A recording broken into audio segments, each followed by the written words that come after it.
আসসালামু আলাইকুম সবাইকে। এখন রাত বেজে 11টা 37। সো আমরা দেখতে পাচ্ছি যে আমাদের ঢাকা শহরে প্রতিনিয়তই জ্যাম লেগে থাকে এবং এই ট্রাফিক জ্যামের জন্য অনেক কর্মঘণ্টা নষ্ট হয় এবং দেশের রাজস্ব তো নষ্ট হয়ই। তো সেজন্য আমরা বেশ কিছু এরিয়া দেখার চেষ্টা করব যে আজকে রাত এই সময়টায় কোথায় কোথায় জ্যাম রয়েছে।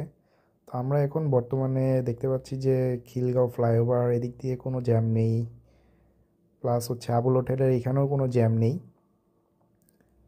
তো আমরা এরপর দেখতে পাচ্ছি যে রামপুরা ব্রিজের উপরে সম্ভবত ইউলুপের ওখানে এখনও জ্যাম রয়ে গিয়েছে।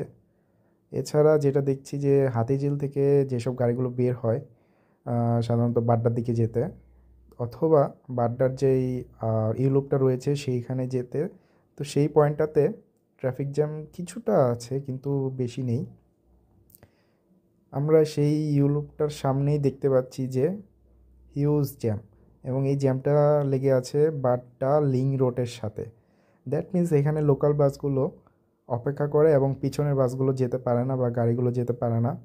এছাড়াও আমরা দেখতে পাচ্ছি যে আম, এখানে অপোজিট সাইডেও কিছু অল্প কিছু জ্যাম রয়েছে। এই জ্যামটা সৃষ্টির মেইন কারণ হচ্ছে লোকাল বাসগুলো, যারা হচ্ছে এই পয়েন্টটাতে বাড্ডা লিং রোড একদম পয়েন্টটাতে এসে দাঁড়িয়ে থাকে। এরপর হোসেন মার্কেটের সামনেও কোনো জ্যাম নেই। তারপর দেখতে পাচ্ছি যে একদম বাসতলা পর্যন্ত কোনো জ্যাম নেই। বাসতলার পর আমরা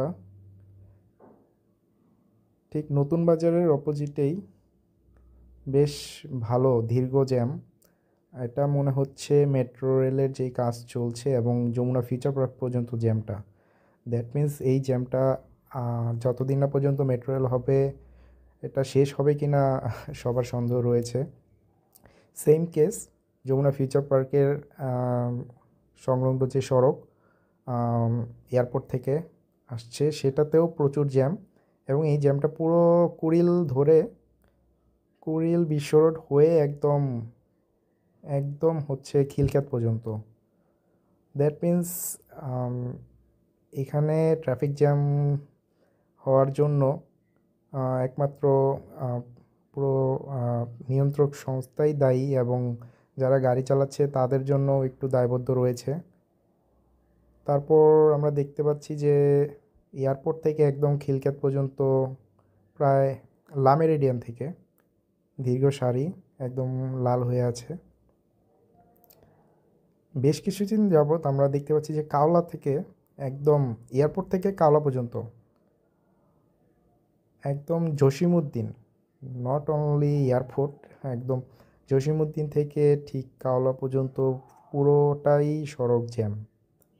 তো এই জায়গাটায় জ্যাম হওয়ার কথা না, বাট নিয়ন্ত্রণের একটু বিলম্ব রয়েছে বলেই এই দীর্ঘসারি জ্যামটা সৃষ্টি হচ্ছে, এবং এটা বেশ কয়েকদিন ধরেই আমি দেখতে পাচ্ছি, ইভেন যাতায়াত করার সময়ও দেখতে পাই। তো এই ছিল রাতের মোটামুটি আপনার ট্রাফিক জ্যামের পরিস্থিতি।